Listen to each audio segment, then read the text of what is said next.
Nous reprenons la séance. Nous accueillons maintenant M. Charles-Félix Ross, directeur général de l'Union des producteurs agricoles du Québec. Merci d'avoir accepté notre invitation comparaître. Je voudrais inviter le témoin à faire son exposé et par la suite, vous aurez 7 minutes pour le faire. Ensuite, il y aura période des questions. Nous commençons un petit peu en retard. Alors, je vous demande d'être tous brefs dans vos questions, dans vos réponses. De me recevoir ce matin. Je représente l'Union des producteurs agricoles, donc l'association professionnelle qui représente l'ensemble des producteurs et productrices agricoles du Québec. Mes dirigeants, moi je suis directeur général de l'organisation, mes dirigeants auraient aimé ça être là aujourd'hui, mais on est à une semaine de notre congrès général annuel. Donc, mon président et mon vice-président sont sur la route là, à la rencontre des producteurs dans diverses assemblées. On était heureux d'apprendre que le Sénat se penche sur la question de la propriété des terres agricoles ou l'acquisition des terres agricoles. Nous, on est préoccupés par le dossier, par cet enjeu-là. En fait, il y a eu une sonnette d'alarme au début des années 2010, lorsque des investisseurs financiers se sont vraiment intéressés aux terres agricoles au Québec. Vous le savez, le Québec, c'est pas l'Ouest canadien.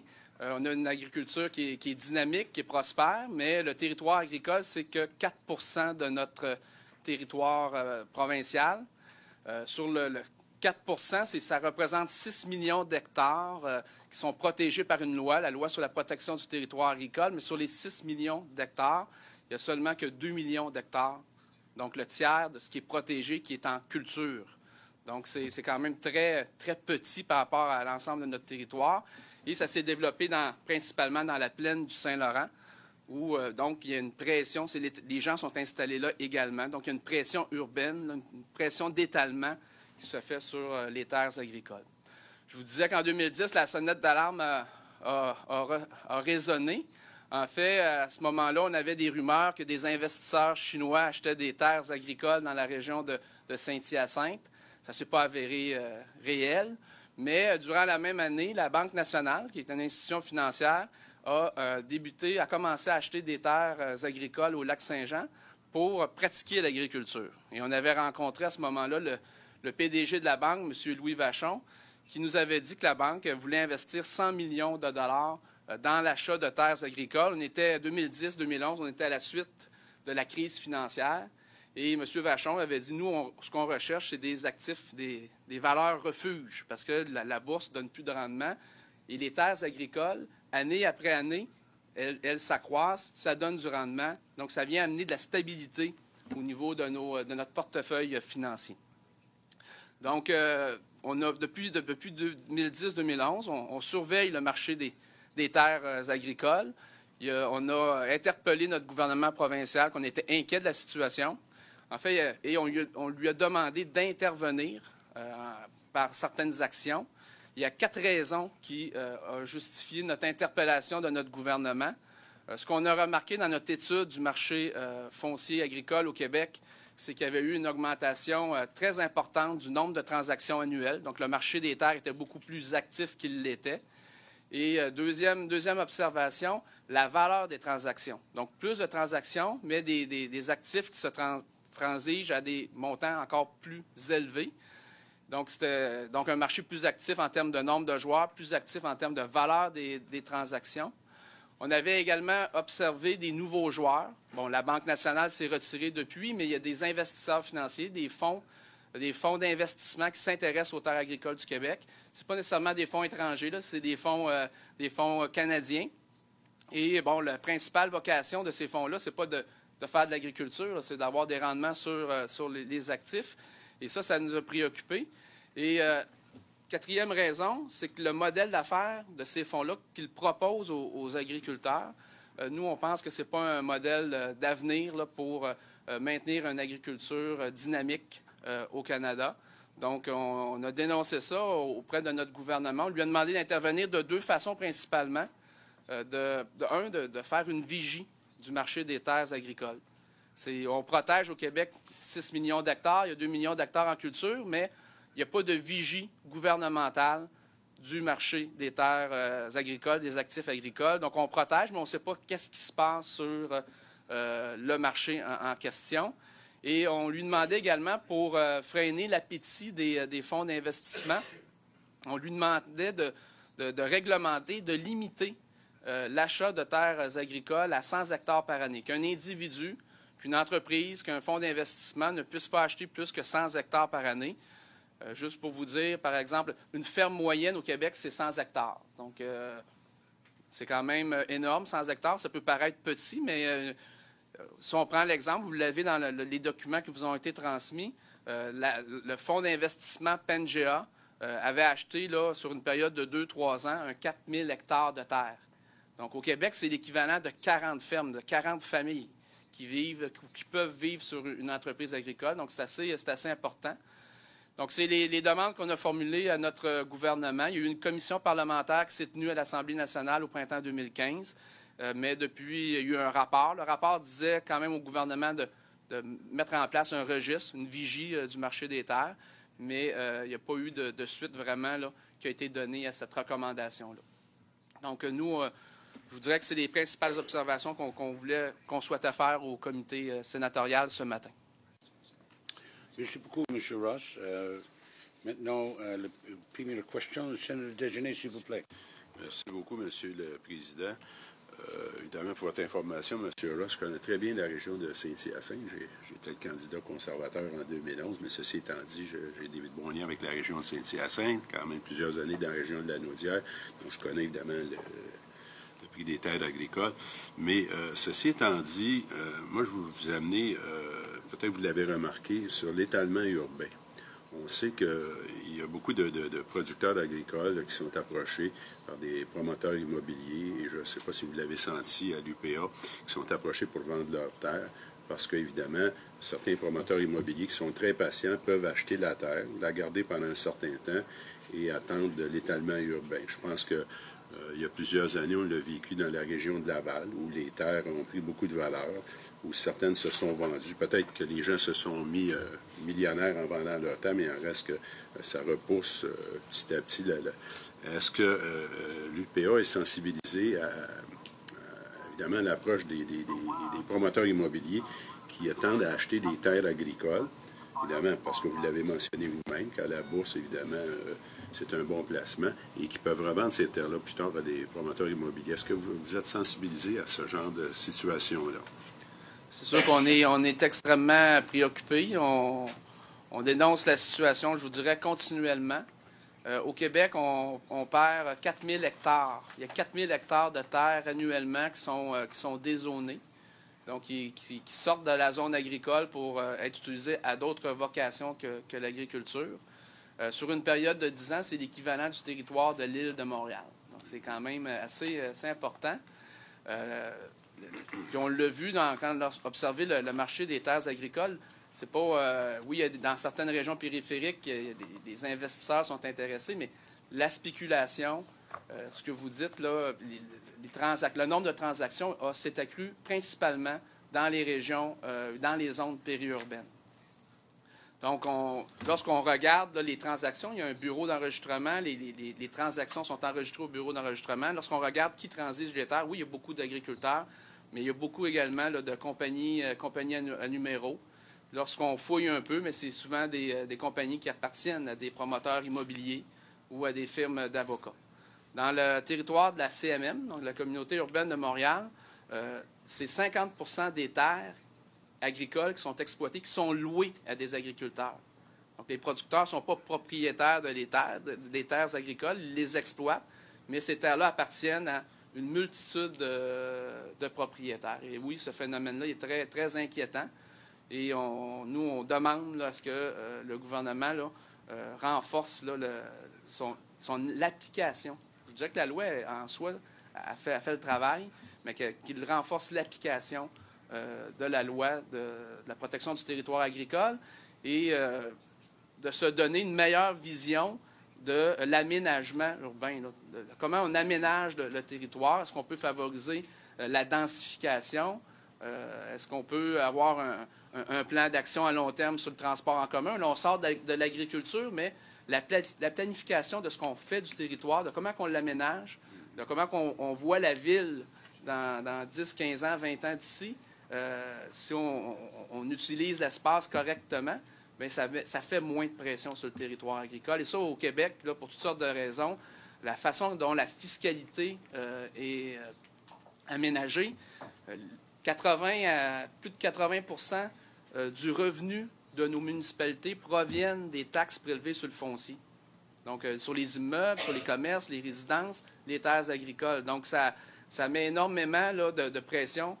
Il y a un besoin pour les municipalités, s'ils veulent accroître leurs revenus, de développer la ville. Et ça enlève un peu, là, comme il y a plusieurs municipalités, ça enlève un peu cette vision-là là, du développement puis de l'aménagement.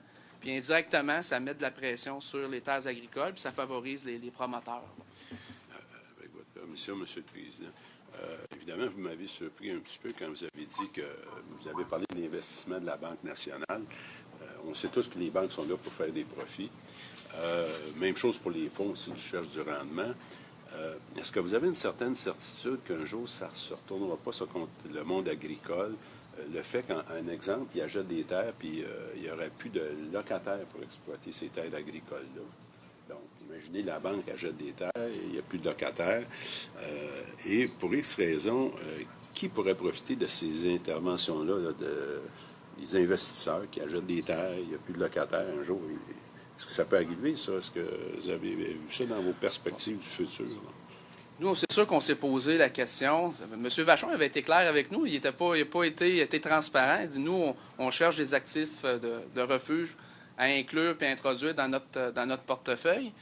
Mais après ça, ils ont vendu leur terre à PNGA, qui est un fonds d'investissement dont le principal actionnaire est Charles Sirois. Là. Donc, c'est un homme d'affaires assez connu au Québec. Mais on se posait la question, pourquoi ces gens-là sont intéressés là, sur une perspective à long terme? Est-ce qu'ils vont vraiment là, prioriser le développement de l'agriculture? Puis, nous, on est arrivés à la conclusion que il y avait une probabilité que l'opération que ces gens-là faisaient, c'était de monter un modèle agricole, un modèle d'entreprise qui pourrait être revendu. Donc, je pars un fonds, j'achète des terres agricoles, j'achète un bloc de 100 millions de dollars de terres agricoles, 30 000 hectares de terres. Et là, il y a des plus grands fonds. Je donne un exemple. La Caisse de dépôt du Québec a des investissements à travers un fonds américain et ils ont acheté des terres agricoles dans l'Amérique du Sud. Donc, les grands fonds d'investissement sont intéressés par ces actifs-là à l'international. Donc, moi, je suis un opérateur québécois, je jette un 30 000 hectares de terres, que je m'appelle la Banque nationale ou que je m'appelle PNGA, et que je regroupe des terres et je déploie un modèle agricole, je deviens intéressant. Parce que la Caisse de dépôt ou tout autre gros fonds, eux, ça ne les intéresse pas de faire le démarchage auprès des agriculteurs, aller voir les agriculteurs, es-tu prêt à vendre ta terre, je vais partager le risque. Ça ne leur tente pas nécessairement de faire ce travail-là. Donc, on s'est dit, ces joueurs-là, présentement, ils font du regroupement. Ils concentrent l'activité et c'est pour, à notre avis, là, les hypothèses les plus réalistes, c'est pour éventuellement les revendre à des plus grands fonds. Est-ce que c'est bien pour l'agriculture? Nous, on pense qu'il n'y a rien de plus résilient que les fermes familiales. Un producteur là, qui, pendant 2-3 ans, le prix du grain n'est pas là, n'est pas au rendez-vous, il va rester sur sa terre. Ça ne le dérange pas d'être payé en bas du salaire minimum pendant 2-3 ans, parce qu'il est ancré sur le territoire, sa famille vit là, ses enfants vont à l'école dans le village. Mais c'est ces entreprises-là qui s'accaparent les terres, qui mettent une autre forme de modèle agricole et dont l'objectif premier est le rendement, c'est pas de faire de l'agriculture. Nous, on est vraiment inquiets pour le modèle qui est en train de se développer. C'est pas répandu, là, mais ça pointe à l'horizon. Puis on se dit, pour le jour où ça sera plus rentable de faire de l'agriculture au Canada, parce que, je ne sais pas, moi, en Amérique du Sud, ils ont 3 saisons par année, ils ont des rendements extraordinaires, les charges sociales sont moins élevées qu'ici, moins de contraintes environnementales. Est-ce qu'ils vont dire, bon, on fait plus du 20 à faire de l'agriculture au Canada, mais on met la clé là-dedans, puis on va ailleurs? Les fermes familiales, faites par des familles agricoles, eux, ils s'en iront pas ailleurs. Ils veulent rester ici. Donc, on extrapole, mais nous, c'est nos craintes. C'est les craintes qui sont partagées par les agriculteurs du Québec. Puis je vous dirais, là, Moi, je me promène pas mal au Canada, puis à la Fédération canadienne d'agriculture, les agriculteurs qui sont là, qui viennent un peu partout à travers le Canada, ils ont exactement les mêmes craintes que nous à cet égard. Merci beaucoup. Merci beaucoup, M. Ross. Maintenant, Sénateur Pratt, s'il vous plaît. Oui, je vais revenir sur un point. Vous avez demandé au gouvernement provincial d'établir de ce que vous appelez une vigie du marché agricole. Mais vous avez dit aussi que votre étude du marché avait révélé un certain nombre de problèmes. Alors, je voudrais distinguer la vigie dont vous parlez. Qu'est-ce que ça donnerait exactement? Parce que plusieurs témoins qui sont venus devant nous ont dit qu'il manquait de données sur la propriété des terres agricoles. Alors, qu'est-ce que vous avez comme information, ou en tout cas, qu'est-ce qui vous manque comme information que vous voudriez avoir par cette vigie-là? En fait, l'information sur les transactions, elle est disponible. Lorsque je vends une terre, je dois enregistrer ma transaction au bureau d'enregistrement. Puis, n'importe qui a accès à ces données-là. C'est des données qui sont publiques. Par contre, il n'y a personne qui collige l'information et qui l'analyse. Il y a des firmes spécialisées. Nous, au Québec, on a, par exemple, la firme GDL qui fait un bulletin pour le secteur agricole. Puis, ils vendent ce bulletin-là aux intervenants du monde agricole, principalement les banques, les institutions financières. Mais la seule information qu'ils colligent ou qu'ils collectent des bureaux d'enregistrement, c'est Monsieur ou Madame X a vendu à Monsieur ou Madame Y le lot numéro 4570 à tel endroit pour tel montant d'argent. Si je suis intéressé à la transaction, je suis capable d'aller chercher les titres. Je suis capable de voir, ça représentait X hectares de terre. Je suis capable aussi de dire, dans la dernière année, l'acheteur Y, c'est qui? Puis il a acheté combien de terres? Je me limite. Je suis capable, si je fais une fouille, une recherche, je ne suis pas obligé de me limiter à une transaction. Donc, l'information existe. Tu as des gens qui la collectent, qui font des bulletins, mais il n'y a personne qui fait l'analyse de ces informations-là sur y a-t-il des joueurs plus actifs que d'autres? S'il y a des joueurs qui sont plus actifs que d'autres, c'est quel type de modèle d'affaires qu'ils sont en train de déployer sur le territoire? C'est à quelle fin? Donc, il n'y a aucune analyse. Je vous dirais, à votre question, quand on parle de vigie, c'est l'information existe, est-ce qu'on est capable de la prendre et de faire l'analyse autour de ça, puis de tirer des conclusions, ou au moins de tirer c'est quoi les tendances, puis est-ce qu'il y a des choses qu'on doit s'inquiéter, ou y a-t-il des choses qui sont intéressantes, mais cette analyse-là ne se fait pas. Donc, je ne suis pas vraiment capable de savoir, par exemple, à quel point est-ce que les investisseurs institutionnels, par exemple, ont pris une part importante des terres au Québec. J'ai ça de façon anecdotique, par exemple. Oui. Je sais qu'il y en a qui sont sur le marché parce qu'on a entendu parler de transactions. Oui. Mais quelle est leur part exacte? Quelle est l'évolution exacte au cours des 5 dernières années? Je ne le sais pas vraiment de façon chiffrée. Il n'y a personne qui fait ça. Nous, on le fait un peu parce qu'on avait, comme vous dites, entendu je donne souvent l'exemple de PNGA, mais PNGA, donc on est allé voir dans le registre, PNGA a acheté combien de terres de telle année à telle année, puis on a fouillé, on est allé voir les actes, tout ça, mais c'est un travail quand même. Donc, c'est là que le gouvernement pourrait jouer un rôle important. Puis, même dans le prochain cadre stratégique agricole canadien, le gouvernement canadien, avec les provinces, pourrait soutenir ce type de vigie-là, ce type d'analyse-là à l'échelle nationale. Ça serait, je crois, une initiative intéressante. Merci beaucoup. Maintenant, Sénateur Tardif, s'il vous plaît. Merci, Monsieur le Président. Alors, vous avez parlé de votre inquiétude par rapport aux investisseurs institutionnels. Mais cependant, il y a aussi toute la question de l'énergie Est. Et si jamais il y avait le projet de construction de l'oléoduc qui pourrait toucher des terrains agricoles, quelles seront les conséquences et voyez-vous des conséquences néfastes pour les agriculteurs et la productivité des producteurs? C'est sûr que ça, c'est un sujet très chaud au Québec et au Canada. C'est sûr que les producteurs, je vous dirais souvent, on parlait tantôt des investisseurs, des promoteurs, mais effectivement, les terres agricoles sont souvent vues comme la voie la plus facile pour faire passer les lignes électriques, les oléoducs, donc toutes sortes d'infrastructures. Nous, par rapport à l'oléoduc, la principale crainte des agriculteurs, c'est qu'il y ait des accidents, qu'il y ait des fuites et que ça contamine les sols, ça contamine les nappes d'eau. Donc, il y a une très grande inquiétude du monde agricole et des producteurs à cet effet-là. Et idéalement, si ce pipeline-là ne pouvait pas passer sur les terres agricoles, on serait bien heureux de ça. Et d'un point de vue juridique également, on se dit, s'il arrive une catastrophe environnementale, est-ce que les compagnies vont être en mesure de compenser pour les pertes occasionnées à l'environnement, occasionnées aux entreprises ou aux gens qui vivent sur ces territoires-là? Donc, on a vu dans le dossier de Lac-Mégantic que les compagnies, souvent, ils opèrent, mais ils n'ont pas nécessairement les reins financiers pour compenser les dommages que peuvent causer là, à la société, à l'environnement, aux propriétaires terriens. Donc ça, c'est une grande inquiétude des producteurs aussi. Puis, toute la question aussi de la responsabilité, s'il arrive un problème, est-ce que le producteur peut être lui-même responsable là, Donc, nous, là, du côté de l'Union, du côté des producteurs, idéalement, si ce pipeline-là ne pouvait pas passer sur les terres agricoles, on serait bien heureux.